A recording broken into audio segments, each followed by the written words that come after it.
Hey, so welcome back to the channel. In this video, I'm going to be showing you how to remove and insert a battery into a GoPro Hero 9 or 10. Okay, so this is my GoPro Hero 9, and this is the same method as you would use for a 9 or a 10. And to take the battery out, we have the door on the side here, which we need to take off. So we need to pull down this little tab here, which is quite tight usually because it's watertight.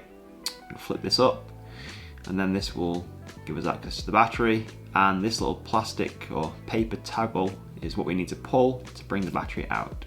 And then to reinsert the battery, it's just exactly the same. So you'll notice that the GoPro battery can only go in one way. If you put it in the wrong way, it literally won't go down as far as it needs to, and the door won't close, so we need to put it in the right way.